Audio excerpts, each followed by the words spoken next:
Dalam setiap desir angin yang berhembus di atas tanah Jawa, ada bisikan halus yang tak bisa ditangkap oleh telinga, tapi bisa dirasakan oleh hati. Sebuah suara tua, suara yang lahir jauh sebelum manusia mengenal bahasa, sebelum ada kerajaan, bahkan sebelum api dinyalakan untuk pertama kalinya di bumi ini. Suara itu adalah getar kehidupan yang mengalir di antara akar pohon, di antara bebatuan, di antara embun yang jatuh ke tanah subur. Itulah denyut pertama dari apa yang disebut oleh para leluhur sebagai Duma Dine Tanah Jawa, asal mula bumi yang tidak hanya terbentuk oleh unsur alam, tapi juga oleh laku, doa, dan restu Gusti Kang Murbeng Dumadi. Tanah Jawa bukan sekedar wilayah di peta, bukan hanya daratan tempat manusia menanam padi, membangun rumah, atau berperang memperebutkan kuasa. Tanah Jawa adalah tubuh yang hidup, yang memiliki jiwa, yang bisa merasa dan mendengar. Ia punya sejarah spiritualnya sendiri, ditulis bukan dengan tinta, tapi dengan rasa, ditoreh bukan di atas kertas, tapi di dalam kesadaran para leluhur yang dulu menapaki bumi ini dengan langkah pelan, penuh hormat pada setiap jengkal tanah yang mereka injak. Dalam pandangan kejawen, bumi ini bukan benda mati, alam bukan sekedar pemandangan, alam adalah guru, alam adalah kitab terbuka, tempat manusia belajar tentang keseimbangan, kesabaran, dan keikhlasan. Langit adalah kesadaran, bumi adalah laku, dan manusia adalah jembatan di antara keduanya. Di titik itulah hubungan antara alam, manusia, dan Gusti menjadi satu irama, satu tarikan napas, satu makna yang tidak bisa dipisahkan. Namun zaman telah berubah, irama itu perlahan memudar. Banyak yang lupa bahwa setiap hembusan angin membawa pesan, setiap gemericik air membawa ajaran. Kita sibuk mengejar bentuk, tapi lupa pada makna. Kita bangga pada warisan leluhur, tapi jarang benar-benar mendengarkan apa yang mereka ajarkan lewat diam dan simbol-simbolnya. Kita berbicara tentang Jawa, tapi sering lupa bagaimana menjadi manusia yang jawani, yang halus budi, jernih rasa, dan lembut dalam bertindak. Maka, narasi ini bukan sekedar kisah asal mula tanah Jawa, tapi perjalanan batin untuk kembali memahami bagaimana hidup seharusnya dijalani, karena dalam setiap kisah tentang asal mula selalu ada cermin yang memantulkan arah pulang. Dan mungkin arah pulang itu bukan tempat, melainkan keadaan batin ketika manusia kembali menyatu dengan irama semesta. Di tengah perjalanan narasi ini, kami mengajak panjenengan semua yang mendengarkan untuk mendukung channel ini agar terus menyalakan api pengetahuan dan kebijaksanaan Jawa. Silahkan tekan tombol like jika panjenengan merasa tersentuh oleh makna yang disampaikan.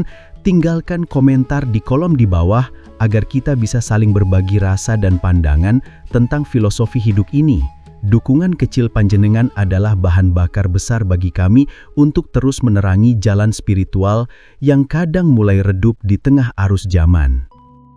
Kita hidup di masa di mana banyak orang lupa menunduk pada tanah, lupa berbicara lembut pada alam, dan lupa bahwa segala sesuatu yang hidup memiliki jiwanya sendiri. Melalui kisah ini, kita akan belajar kembali tentang kesatuan antara jagat gede dan jagat cilik, antara makrokosmos dan mikrokosmos, antara semesta raya dan diri manusia. Semua itu bukan dongeng, tapi realitas halus yang hanya bisa dipahami oleh rasa yang tenang. Leluhur Jawa tidak pernah menulis ajarannya dalam bentuk kitab besar.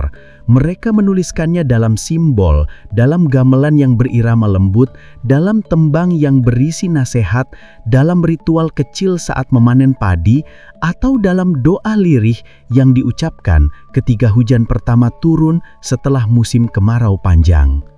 Semua itu adalah bentuk komunikasi batin antara manusia dan alam, antara yang kelihatan dan yang tak tampak, antara yang fana dan yang abadi. Ketika kita mendengarkan kembali kisah tentang Dumadine Tanah Jawa, sesungguhnya kita sedang diajak untuk menengok ke dalam diri sendiri, untuk menyadari bahwa kita bukan penguasa bumi, tapi bagian dari denyutnya, bahwa setiap langkah yang kita ambil adalah getaran yang mengguncang keseimbangan semesta. Maka berhati-hatilah dalam melangkah, berbicaralah dengan rasa, dan hiduplah dengan kesadaran bahwa Gusti selalu hadir di setiap hela napas kehidupan. Inilah mukatimah perjalanan kita, sebuah gerbang menuju pemahaman yang lebih dalam tentang tanah, tentang alam, tentang manusia, dan tentang Gusti Singatur Kabeh. Sebuah perjalanan menuju irama sejati, tempat semua kembali pada keselarasan asalnya, karena pada akhirnya hidup bukan soal seberapa jauh kita berjalan, tapi seberapa dalam kita mengerti makna dari setiap langkah yang kita tempuh. Bab 1. Naluri alam, nafas manusia, lan tangan Gusti. Sebelum manusia mengenal nama untuk dirinya sendiri, sebelum suara burung menjadi nyanyian, dan sebelum matahari tahu arah terbitnya, alam sudah terlebih dahulu mengucapkan doa. Doa yang tak memiliki bahasa, tapi penuh makna. Doa itu adalah gerak, getar, dan nafas pertama kehidupan. Dari sanalah jagat Jawa mulai terbentuk. Bukan dengan dentuman, bukan pula dengan ledakan seperti yang disebut dalam teori modern, tetapi dengan irama halus yang ditata oleh tangan Gusti, sang sumber saka dumadi. Orang-orang tua di tanah Jawa percaya bahwa setiap unsur alam memiliki kesadarannya sendiri. Gunung bukan sekedar batu yang tinggi menjulang, tapi penjaga keseimbangan dunia. Laut bukan hanya air yang luas, tapi jiwa yang menyimpan rahasia tentang asal dan tujuan. Angin bukan hanya hembusan kosong, melainkan nafas Tuhan yang memberi kehidupan bagi setiap makhluk yang bernafas. Dalam pandangan mereka, semua itu memiliki rasa, memiliki roh yang nyawiji dengan kehendak Gusti. Di masa awal Dumadene Jagat, manusia belum punya jarak dengan alam. Mereka hidup dalam kesatuan, dalam keseimbangan yang tidak perlu diajarkan. Saat mereka menanam, mereka tidak hanya mengolah tanah, tapi juga berbicara dengan bumi. Saat mereka mengambil air dari mata sumber, mereka menunduk dan mengucap salam, seolah tahu bahwa air itu bukan benda, melainkan berkat yang dikirim dari langit. Kesadaran inilah yang menjadi nafas dari falsafah Jawa, bahwa hidup bukan sekedar bertahan, tapi menjaga harmoni antara yang terlihat dan yang tak tampak. Alam memiliki naluri, naluri yang tak pernah salah membaca isi hati manusia. Ia bisa tenang ketika manusia lembut dan bisa murka ketika manusia serakah. Hujan yang turun terlalu deras, angin yang berputar liar, atau tanah yang retak bukan semata fenomena alam, melainkan tanda dari ketidakseimbangan batin manusia terhadap jagatnya. Leluhur Jawa menyebutnya pamali, sesuatu yang terjadi ketika manusia lupa menghormati hukum halus yang mengatur dunia. Dalam setiap gerak alam, tangan Gusti selalu hadir meski tak terlihat. Ia tidak bekerja lewat keajaiban yang mencolok, tapi lewat keseharian yang sederhana.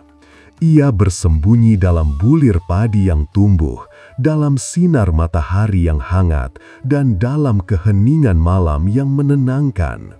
Semua itu adalah cara Tuhan berbicara tanpa suara. Manusia Jawa yang peka rasa akan mengerti bahwa tugasnya di dunia bukan untuk menguasai alam, melainkan untuk menafsirkan tanda-tanda itu dengan hati yang bersih. Setiap unsur dalam kehidupan di tanah Jawa memiliki makna spiritual yang dalam. Gunung melambangkan keteguhan iman, laut melambangkan keluasan hati, angin melambangkan kebebasan batin, dan tanah melambangkan keikhlasan untuk menampung segala bentuk kehidupan.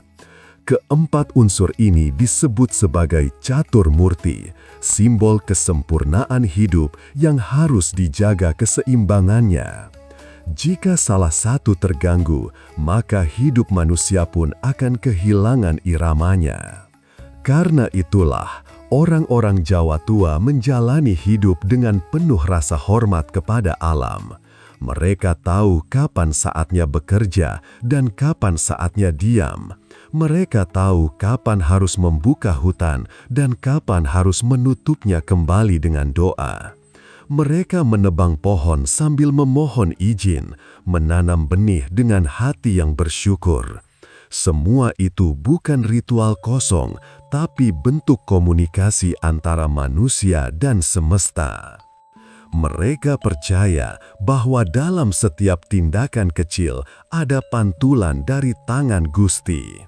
Menyalakan api bukan sekedar memasak, tapi menyapa unsur geni yang membawa energi hidup. Menyiram tanaman bukan sekedar memberi air, tapi mengembalikan keseimbangan antara unsur bumi dan air. Bahkan dalam diam pun, mereka menghayati kehadiran Tuhan yang tak kasat mata. Sehingga hidup menjadi laku dan laku menjadi doa. Namun seiring waktu, manusia mulai merasa dirinya pusat dari segalanya. Ilmu pengetahuan tumbuh, tapi rasa batin perlahan memudar. Alam dipandang sebagai objek, bukan lagi saudara. Gunung ditambang tanpa permisi, hutan ditebang tanpa doa, sungai dikotori tanpa rasa bersalah. Maka keseimbangan pun bergeser. Alam berteriak dengan caranya sendiri, lewat bencana, lewat tanda-tanda yang sering kita abaikan. Tapi sejatinya, itu bukan murka alam, melainkan jeritan batin semesta yang kehilangan harmoni dengan manusia. Leluhur Jawa menyebutnya pamali, sesuatu yang terjadi ketika manusia lupa menghormati hukum halus yang mengatur dunia. Dalam setiap gerak alam, tangan Gusti selalu hadir meski tak terlihat. Ia tidak bekerja lewat keajaiban yang mencolok, tapi lewat keseharian yang sederhana. Ia bersembunyi dalam bulir padi yang tumbuh, dalam sinar matahari yang hangat, dan dalam keheningan malam yang menenangkan. Semua itu adalah cara Tuhan berbicara tanpa suara. Manusia Jawa yang peka rasa akan mengerti bahwa tugasnya di dunia bukan untuk menguasai alam, melainkan untuk menafsirkan tanda-tanda itu dengan hati yang bersih. Setiap unsur dalam kehidupan di tanah Jawa memiliki makna spiritual yang dalam. Gunung melambangkan keteguhan iman, laut melambangkan keluasan hati, angin melambangkan kebebasan batin, dan tanah melambangkan keikhlasan untuk menampung segala bentuk kehidupan. Keempat unsur ini disebut sebagai catur murti, simbol kesempurnaan hidup yang harus dijaga keseimbangannya. Jika salah satu terganggu, maka hidup manusia pun akan kehilangan iramanya. Jika itu, orang-orang Jawa tua menjalani hidup dengan penuh rasa hormat kepada alam. Mereka tahu kapan saatnya bekerja dan kapan saatnya diam. Mereka tahu kapan harus membuka hutan dan kapan harus menutupnya kembali dengan doa. Mereka menebang pohon sambil memohon izin, menanam benih dengan hati yang bersyukur. Semua itu bukan ritual kosong, tapi bentuk komunikasi antara manusia dan semesta. Mereka percaya bahwa dalam setiap tindakan kecil ada pantulan dari tangan Gusti. Menyalakan api bukan sekedar memasak, tapi menyapa unsur geni yang membawa energi hidup. Menyiram tanaman bukan sekedar memberi air, tapi mengembalikan keseimbangan antara unsur bumi dan air. Bahkan dalam diam pun, mereka menghayati kehadiran Tuhan yang tak kasat mata. Sehingga hidup menjadi laku dan laku menjadi doa. Namun seiring waktu, manusia mulai merasa dirinya pusat dari segalanya. Ilmu pengetahuan tumbuh, tapi rasa batin perlahan memudar. Alam dipandang sebagai objek, bukan lagi saudara. Gunung ditambang tanpa permisi, hutan ditebang tanpa doa, sungai dikotori tanpa rasa bersalah. Maka keseimbangan pun bergeser. Alam berteriak dengan caranya sendiri, lewat bencana, lewat tanda-tanda yang sering kita abaikan. Tapi sejatinya, itu bukan murka alam, melainkan jeritan batin semesta yang kehilangan harmoni dengan manusia. Filsafat kejawen mengingatkan bahwa yang rusak di luar hanyalah bayangan dari yang rusak di dalam. Jika hati manusia kembali bersih, maka bumi pun akan pulih. Karena sejatinya, antara nafas manusia dan nafas bumi adalah satu tarikan yang sama. Ketika manusia menarik nafas, alam menghembuskannya. Ketika manusia memberi, alam menumbuhkan. Ketika manusia bersyukur, alam menjadi teduh. Dalam setiap tradisi Jawa kuno, ada kesadaran bahwa hidup ini diatur oleh irama yang lebih besar. Irama itu bukan hanya waktu, tapi juga rasa. Dalam gamelan yang mengalun lembut, manusia belajar tentang keselarasan. Tidak ada nada yang menonjol sendiri, karena semua harus berjalan seimbang. Begitu pula dalam hidup, manusia tidak bisa hidup sendiri tanpa menghargai alam di sekitarnya. Ketika satu nada rusak, seluruh lagu kehilangan keindahannya. Disinilah makna sejati dari naluri alam, nafas manusia, lantangan Gusti. Alam adalah cerminan dari diri manusia. Manusia adalah perpanjangan tangan Tuhan. Ketika manusia berlaku selaras, maka alam pun tenang. Ketika manusia bersyukur, Tuhan pun tersenyum lewat kesejahteraan bumi.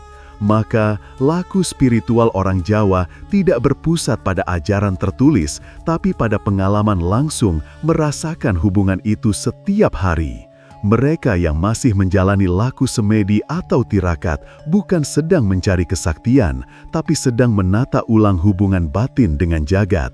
Dalam keheningan, mereka mendengar bahasa alam, bahasa yang tak lagi bisa didengar oleh telinga dunia modern. Dari situlah muncul pemahaman bahwa Gusti tidak jauh, tidak di langit tinggi, tapi hadir dalam setiap getar daun, dalam setiap denyut nadi, dan dalam setiap helaan nafas. Begitulah cara orang Jawa memahami hidup, tidak dengan banyak bicara, tapi dengan banyak merasa. Tidak dengan berdebat tentang benar dan salah, tapi dengan menjaga keseimbangan antara rasa dan logika. Karena bagi mereka, kebenaran sejati bukan sesuatu yang harus dibuktikan, tapi sesuatu yang harus dirasakan. Alam sudah memberi contoh, ia tidak pernah berteriak, tapi setiap geraknya membawa pesan yang jelas bagi siapapun yang mau mendengarkan. Dan mungkin di zaman sekarang, tugas kita hanyalah kembali mengasah rasa itu, belajar menunduk lagi pada tanah tempat kita berpijak, belajar mendengarkan suara angin tanpa tergesa, belajar memahami bahwa kita bukan penguasa, tapi bagian kecil dari tarian besar semesta. Karena pada akhirnya, tangan Gusti bekerja melalui segala sesuatu yang hidup, manusia, tanah, air, dan udara hanyalah alat baginya untuk menjaga keseimbangan dunia. Ketika kita bisa merasakan itu, maka tidak ada lagi batas antara yang duniawi dan yang spiritual. Semua menjadi satu. Alam menjadi guru, manusia menjadi murid, dan Gusti menjadi sumber cahaya yang menuntun keduanya. Itulah rahasia yang disimpan dalam setiap nafas kehidupan di tanah Jawa. Sebuah rahasia yang tidak bisa dijelaskan dengan kata, tapi bisa dirasakan oleh jiwa yang tenang. Maka, siapapun yang masih bisa menatap langit sambil merasa kecil, yang masih bisa menunduk pada tanah sambil bersyukur, dan yang masih bisa mendengar bisikan alam dalam sunyi, sesungguhnya sedang berjalan di jalan yang sama seperti para leluhur dulu. Jalan yang menghubungkan naluri alam, nafas manusia, dan tangan Gusti. Jalan yang sederhana tapi suci, tempat di mana semua kehidupan menemukan keseimbangannya kembali. Bab 2. Manunggaling jagat lan jiwa. Naliko laku dadi jembatan antarane langit lan bumi. Dalam pandangan leluhur Jawa, hidup bukan hanya urusan lahir. Ia adalah tarikan nafas antara dua dunia, jagat cilik yaitu diri manusia, dan jagat gede yaitu alam semesta. Dua jagat ini tidak pernah benar-benar terpisah. Mereka saling berkelindan, saling memantulkan makna seperti bayangan yang tidak bisa lepas dari cahaya. Di antara keduanya ada satu jembatan halus yang disebut laku. Laku bukan sekedar ritual, ia adalah cara manusia menata batin agar selaras dengan irama alam, agar rasa dan cipta sejalan dengan kehendak Gusti. Dalam laku itulah manusia menjadi penghubung antara bumi dan langit, antara dunia kasar dan dunia halus. Ia menjadi saksi dari keseimbangan yang selalu dijaga oleh semesta. Ketika seseorang melakukan laku, sejatinya ia sedang berdialog, bukan dengan kata, tapi dengan rasa. Ia tidak sedang berbicara pada Gusti dengan mulut, melainkan menyampaikan makna lewat ketulusan batin. Laku adalah bahasa keheningan. Ia tidak membutuhkan suara, tapi mampu mengguncangkan semesta. Itulah sebabnya para leluhur lebih banyak diam daripada berbicara. Karena dalam diam ada gelombang doa yang tidak terlihat, tapi mengalun sampai ke langit. Bagi orang Jawa, menjalani laku berarti mengembalikan diri pada kesadaran asal. Manusia bukan penguasa alam, tapi bagian dari jagat yang besar. Ketika manusia terlalu keras menaklukkan alam, keseimbangannya hancur. Ketika manusia melupakan batin, maka langit kehilangan pantulannya di dalam jiwa manusia. Maka, untuk menjaga keselarasan itu, manusia harus kembali eling lan waspodo. Ingat pada asalnya, waspada pada tindak tanduknya. Eling bukan hanya mengingat dengan pikiran, tapi menyadari dengan rasa bahwa setiap tindakan, setiap kata, setiap langkah adalah pantulan dari niat batin. Sedangkan waspada bukan sekedar berhati-hati, tapi hidup dengan kesadaran bahwa apapun yang kita lakukan punya getaran yang menyentuh dunia di luar diri. Dua kata itu adalah inti dari manunggaling jagat lan jiwa, kesatuan antara alam semesta dan kesadaran manusia. Laku dalam tradisi Jawa tidak harus dilakukan di gunung tinggi atau di gua sunyi. Kadang justru dilakukan di tengah kehidupan sehari-hari. Menyapu halaman dengan penuh kesadaran, menyiram tanaman dengan rasa syukur, menunduk ketika berbicara dengan yang lebih tua, semua itu adalah bentuk laku. Bukan besar kecilnya tindakan yang menentukan nilainya, tapi sejauh mana rasa hadir di dalamnya. Karena Gusti ora katon, tapi biso diramasa. Ia hadir bukan di tempat yang jauh, tapi di dalam setiap keheningan yang kita ciptakan. Ada pepatah Jawa yang mengatakan, "Sapa sing ngerti rasa, ngerti urip." Barang siapa memahami rasa, ia memahami hidup. Rasa di sini bukan sekedar perasaan, tapi getaran halus yang menjadi bahasa antara jiwa dan semesta. Alam berbicara dengan rasa, bukan logika. maka manusia yang terlalu sibuk berpikir tapi lupa merasakan akan kehilangan arah pulang. Ia akan sibuk mencari Gusti di luar dirinya, padahal Gusti telah lama bersemayam di dalam dada. Dalam kisah para leluhur, sering diceritakan tentang para pertapa yang menyatu dengan alam. Mereka tidak hanya diam di tempat sunyi, tapi berbaur dengan heningnya alam. Mereka tidak menundukkan alam dengan kekuatan, tapi dengan ketulusan. Ketika mereka berpuasa, bukan untuk menunjukkan kesaktian, tapi untuk melemahkan ego. Ketika mereka berdiam, bukan untuk menghindari dunia, tapi untuk mendengarkan suara yang tidak terdengar oleh telinga biasa, suara Gusti sing nyipto jagat. Dalam manunggaling jagat lan jiwa, manusia belajar menjadi jembatan. Di satu sisi, ia memiliki tubuh yang berasal dari tanah, kasar, rapuh, fana. Di sisi lain, ia memiliki jiwa yang berasal dari cahaya, lembut, abadi, dan suci. Laku adalah cara untuk membuat keduanya seimbang. Tubuh harus bekerja, tapi jiwa harus memimpin. Pikiran boleh merancang, tapi rasa harus mengarahkan. Karena tanpa rasa, segala pengetahuan hanyalah debu. Para leluhur Jawa percaya bahwa saat manusia benar-benar menyatu dengan irama alam, ia tidak lagi melawan arus kehidupan. Ia menerima setiap hal sebagaimana adanya, tanpa amarah, tanpa keluhan. Hujan dianggap berkah, kemarau dianggap ujian.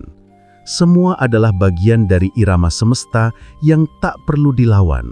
Cukup diterima dengan pasrah yang sadar. Pasrah bukan berarti menyerah, tapi menyerahkan hasil pada Gusti setelah melakukan laku dengan sungguh-sungguh. Inilah yang disebut manembah, bentuk sembah yang sejati. Manembah tidak selalu berarti sujud secara fisik, tapi menghadirkan kesadaran bahwa setiap nafas adalah bentuk penyembahan. Orang yang eling lan waspodo sejatinya sedang manembah di setiap langkahnya. Ia berbicara dengan lemah lembut karena tahu bahwa kata adalah doa. Ia bekerja dengan sepenuh hati karena tahu bahwa kerja adalah bentuk bakti. Ia mencintai sesama karena tahu bahwa dalam setiap wajah manusia ada pancaran sinar Gusti. Manunggaling jagat lan jiwa bukan teori. Ia adalah pengalaman batin yang tumbuh dari kesabaran dan keheningan. Tidak bisa dicapai dengan tergesa-gesa, karena rasa tidak bisa dipaksa. Seperti air yang tenang di permukaan danau, ia hanya memantulkan langit ketika tidak lagi bergolak. Begitu pula jiwa manusia, hanya bisa memantulkan cahaya Gusti ketika tidak lagi dikuasai oleh nafsu dan amarah. Maka, siapapun yang ingin mencapai manunggaling kawula lan Gusti harus mulai dengan manunggaling jagat lan jiwa, menyatukan alam luar dengan alam batin. Belajar mendengarkan suara daun yang bergesekan, mendengarkan langkah sendiri di tanah basah, mendengarkan nafas ketika dunia terasa berat. Semua itu adalah doa tanpa kata. Ketika manusia bisa mendengarkan yang halus, maka ia telah menempuh separuh jalan menuju pencerahan. Dalam kehidupan modern yang serba cepat, ajaran ini mungkin terdengar tua, tapi sesungguhnya ia lebih relevan daripada sebelumnya. Karena manusia modern banyak yang kehilangan arah bukan karena kekurangan ilmu, tapi karena kehilangan rasa. Mereka tahu banyak, tapi tidak mengenal dirinya sendiri. Mereka bisa menjelaskan langit dengan sains, tapi tak tahu bagaimana menenangkan badai dalam dadanya. Laku kejawen mengajarkan, sapa sing ngerti rasa, ora gampang kagodo, ora gampang kesel, ora gampang gelo. Siapa yang paham rasa, tak mudah terguncang, tak mudah lelah, tak mudah kecewa.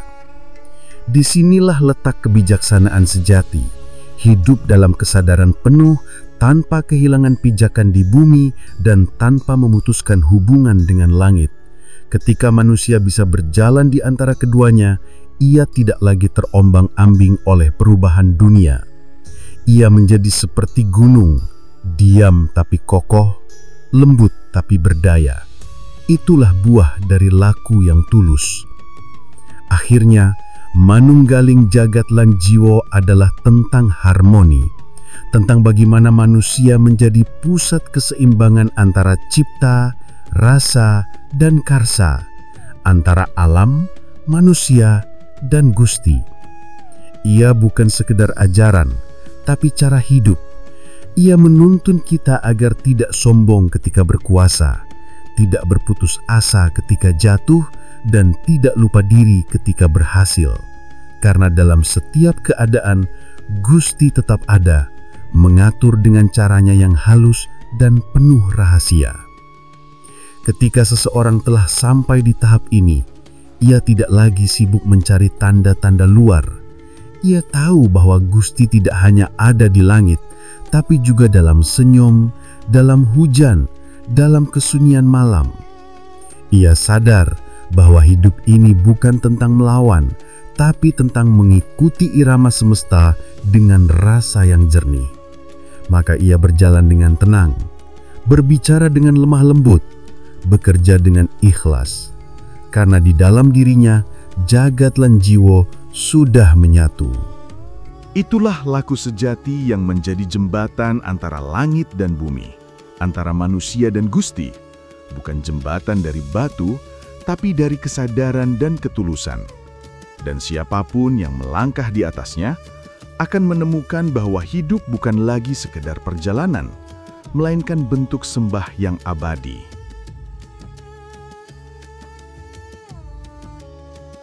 Bab 3. Gusti ora adoh. Nalika sangkan paraning dumadi menjadi cermin diri. Ada satu kalimat yang selalu diucapkan para leluhur dengan penuh keyakinan, lirih tapi dalam maknanya. Gusti ora adoh. Tuhan tidak jauh. Ia tidak bersemayam di langit yang tinggi, tidak pula bersembunyi di balik kabut rahasia. Gusti berada di mana-mana, bahkan di tempat paling sunyi yang jarang kita perhatikan, di dada manusia. Namun yang sering terjadi bukan Gusti yang menjauh, melainkan manusia yang berjalan terlalu jauh dari dirinya sendiri. Dalam filsafat kejawen, hidup adalah perjalanan sangkan paraning dumadi, mencari asal dan tujuan keberadaan.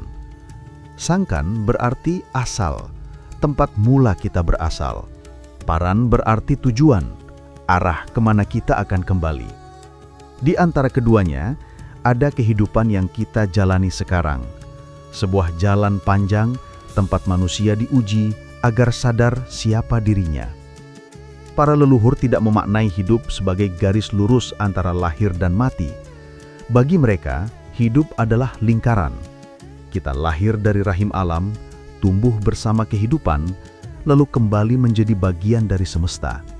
Maka ketika seseorang memahami sangkan paraning dumadi, ia bukan hanya tahu dari mana ia datang dan kemana akan pulang, tapi juga belajar untuk hidup dengan kesadaran bahwa setiap detik adalah perjalanan kembali pada asal cahaya itu sendiri. Di tengah hiruk-pikuk dunia, seringkali manusia kehilangan arah. Ia mengejar segala yang bisa dilihat mata, tapi lupa pada yang tak kasat oleh panca indera. Ia menumpuk harta, tapi miskin rasa. Ia memuja ilmu, tapi lupa bijaksana. Dalam kebingungan itu, banyak yang bertanya, "Di mana Gusti? Mengapa doa seolah tak sampai? Mengapa keheningan justru terasa kosong?" Padahal Gusti tidak pernah jauh. Ia tidak pernah menutup telinga, hanya saja manusia jarang diam cukup lama untuk mendengarkan jawabannya. Keheningan adalah bahasa yang dipakai Gusti untuk berbicara, dan hanya hati yang bersih dari keserakahan dan kesombongan yang bisa menangkapnya. Maka dalam kejawen, mengenal Gusti berarti mengenal diri sendiri. Sopo ngerti awae, ngerti Gustine. Barang siapa mengenal dirinya, ia mengenal Tuhannya. Karena tubuh dan jiwa manusia adalah cermin tempat sinar Gusti memantul. Jika cermin itu kotor oleh amarah, iri, dan kesombongan, pantulannya buram.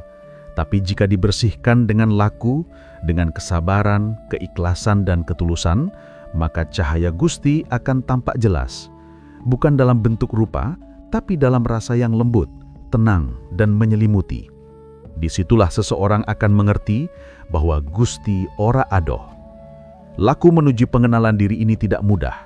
Ia membutuhkan perjalanan panjang, bukan keluar, tapi ke dalam. Bukan dengan berjalan menempuh gunung dan hutan, tapi dengan menyusuri lorong sunyi di dalam batin sendiri.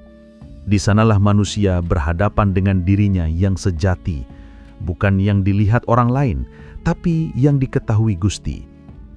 Ketika seseorang berani menatap ke dalam dirinya tanpa menipu, tanpa topeng, ia akan menemukan dua hal sekaligus, kegelapan dan cahaya. Dan justru dari pertemuan keduanya lahir keseimbangan. Karena Gusti menciptakan manusia bukan hanya dari cahaya, tapi juga dari bayangan. Dalam pandangan leluhur, manusia bukan makhluk yang sempurna, tapi makhluk yang diberi kesempatan untuk menyempurnakan dirinya. Setiap kesalahan, setiap kegagalan, setiap luka bukan untuk membuat manusia jatuh, melainkan untuk mengingatkan bahwa masih ada bagian dalam diri yang perlu dikenali. Kesadaran seperti inilah yang menjadikan hidup sebagai topong rame, bertapa di tengah keramaian, menemukan Gusti di tengah kesibukan dunia. Laku tidak selalu berarti menjauh dari dunia. Banyak orang salah faham, mengira bahwa jalan menuju Gusti hanya bisa ditempuh lewat kesunyian gunung dan gua. Padahal sejatinya, Gusti bisa ditemui di mana saja, selama hati siap menjadi wadahnya. Petani yang menanam padi dengan niat tulus memberi makan keluarga, sejatinya sedang sembahyang. Ibu yang menyuapi anak dengan penuh kasih, sedang menjalankan laku suci. Pedagang yang jujur, meski untung sedikit, telah menghidupi ajaran Gusti. Karena ibadah sejati tidak selalu berbentuk doa panjang, tapi tindakan sederhana yang dilakukan dengan kesadaran penuh. Manusia Jawa diajarkan untuk hidup toto tentram kartara harja, tertata dalam laku, tentram dalam batin, berkah dalam kehidupan. Semua itu bisa tercapai jika ia sadar akan sangkan paraning di madinya. Sebab orang yang tahu asal dan tujuannya tidak akan sombong saat berada di atas dan tidak akan putus asa saat jatuh. Ia tahu semua datang dari Gusti dan akan kembali pada Gusti. Begitulah cara orang Jawa menata hati, tidak berlebihan dalam suka, tidak larut dalam duka. Karena dalam setiap peristiwa, Gusti sedang mengajari sesuatu lewat jalannya yang halus. Ketika seseorang menyadari hal ini, hidupnya menjadi doa yang terus berjalan. Ia tidak lagi sibuk menuntut Gusti menjawab, karena setiap angin yang berhembus sudah menjadi jawaban. Ia tidak lagi memohon tanda, karena setiap peristiwa sudah menjadi pesan. Ia mulai melihat Gusti dalam wajah orang lain, dalam peluh petani, dalam tangis bayi, dalam tawa sahabat, bahkan dalam kesunyian malam yang sepi. Di titik ini manusia tidak lagi mencari Gusti di luar. Ia tahu bahwa Gusti sudah lama bersemayam di dalam. Filsafat Sangkan Paraning Dumadi tidak hanya mengajarkan arah spiritual, tapi juga moral kehidupan, bahwa siapapun yang sadar dari mana ia berasal akan berhati-hati dalam melangkah. Ia tidak akan berbuat zalim, karena tahu bahwa setiap perbuatannya akan kembali kepadanya. Ia tidak akan merusak alam, karena sadar bahwa tanah, air, dan udara adalah bagian dari dirinya sendiri. Sadar akan sangkan paran membuat manusia hidup dengan rendah hati. Ia tidak menuntut lebih, tapi berusaha memberi. Ia tidak mencari kuasa, tapi menjalani tugasnya sebagai titipan. Dalam budaya Jawa, sering diucapkan ungkapan, urip iku mung singgah ngombe. Hidup hanya singgah untuk minum. Kalimat itu bukan ajakan untuk pasrah tanpa usaha, tapi peringatan bahwa hidup ini sementara, dan setiap tetes waktu adalah kesempatan untuk mengenal Sang Pencipta.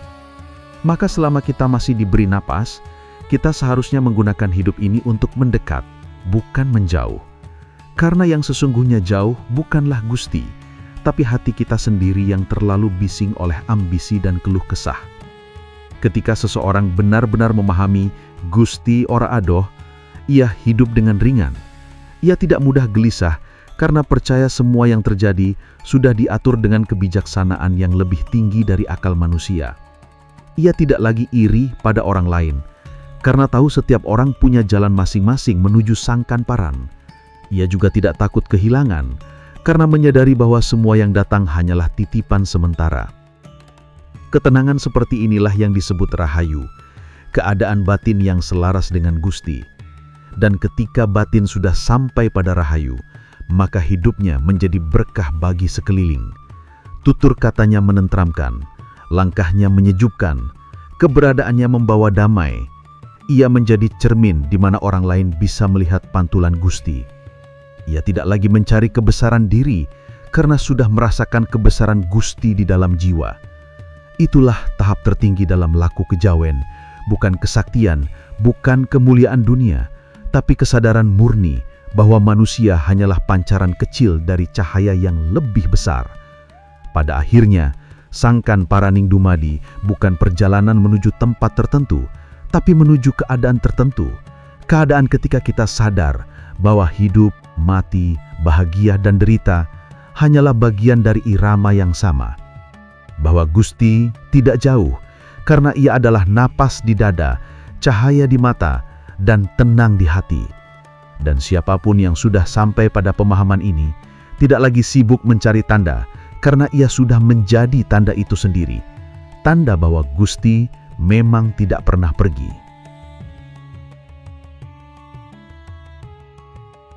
Setelah menapaki perjalanan panjang tentang asal mula tanah Jawa, tentang hubungan antara alam, manusia, dan Gusti, tibalah kita pada pemahaman yang paling halus dari semua ajaran leluhur, bahwa segala sesuatu yang hidup, bergerak, dan bernafas di dunia ini hanyalah bagian dari satu irama besar.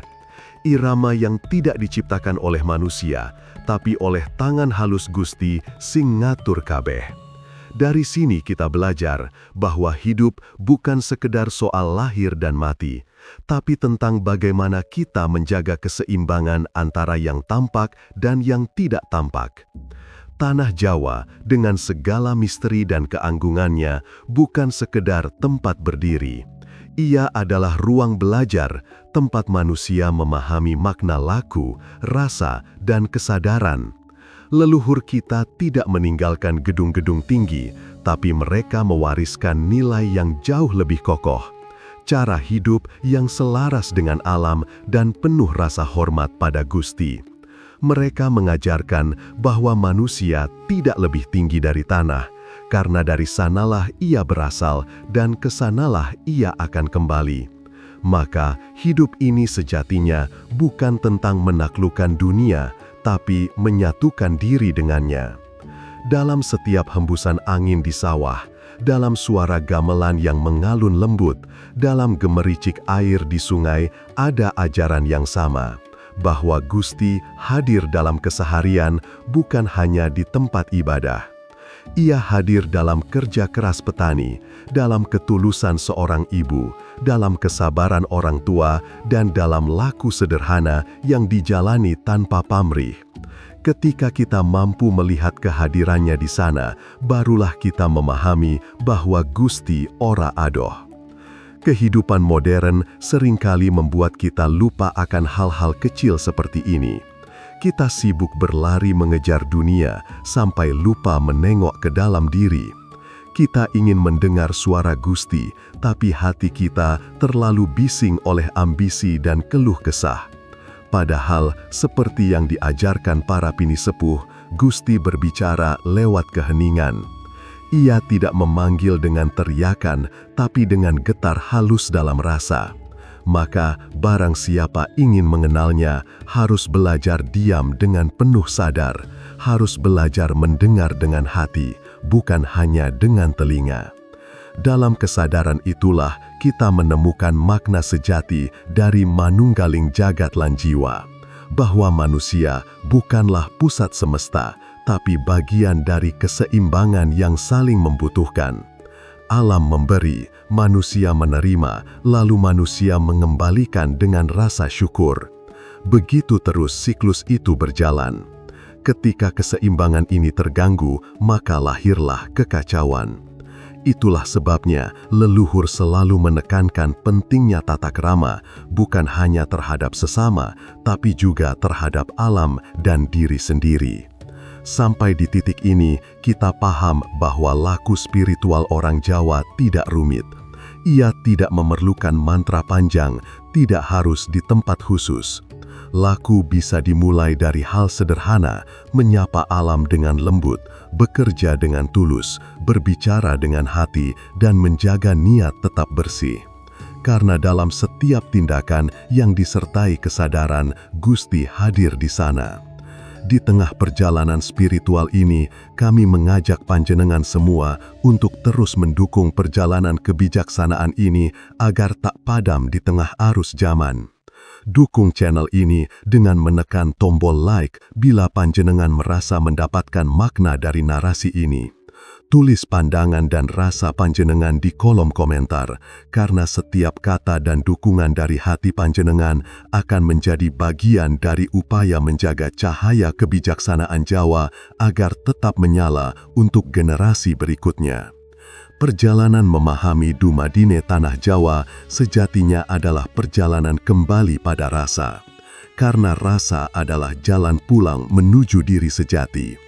Rasa adalah jembatan antara manusia dan Gusti, antara bumi dan langit. Dalam rasa tidak ada lagi batas, tidak ada yang jauh, tidak ada yang terpisah. Semua menyatu dalam irama yang sama, dalam nafas yang sama, dalam kesadaran yang penuh.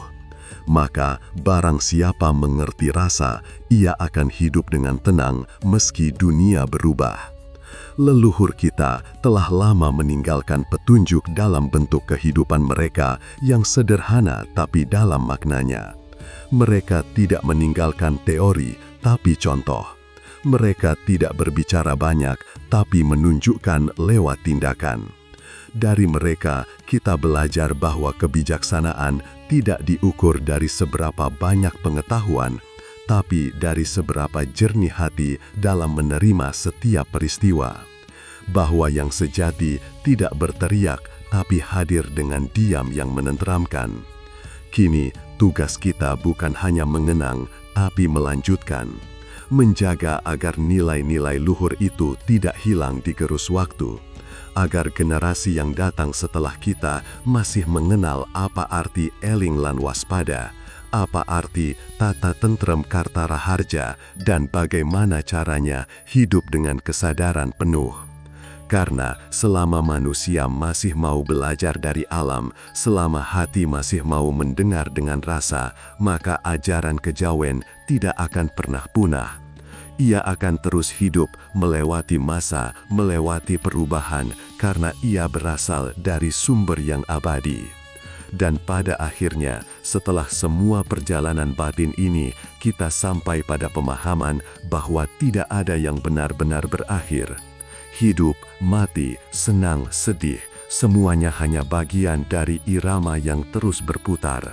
Sangkan Paraning Dumadi bukan garis penutup, melainkan pintu yang selalu terbuka. Pintu menuju pengertian bahwa setiap langkah, sekecil apapun, adalah bagian dari tarian semesta. Bahwa manusia bukan pengamat, tapi penari yang ikut bergerak dalam harmoni ciptaan Gusti. Maka, mari kita hidup dengan sadar, berjalan dengan tenang, berbicara dengan lembut, dan bertindak dengan tulus. Karena dengan begitu, kita sedang menjaga irama yang sama yang dulu diciptakan oleh para leluhur dan diberkahi oleh Gusti. Dan selama irama itu masih terdengar di hati kita, tanah Jawa akan tetap hidup, bukan hanya sebagai tempat, tapi sebagai jiwa yang menuntun manusia menuju terang.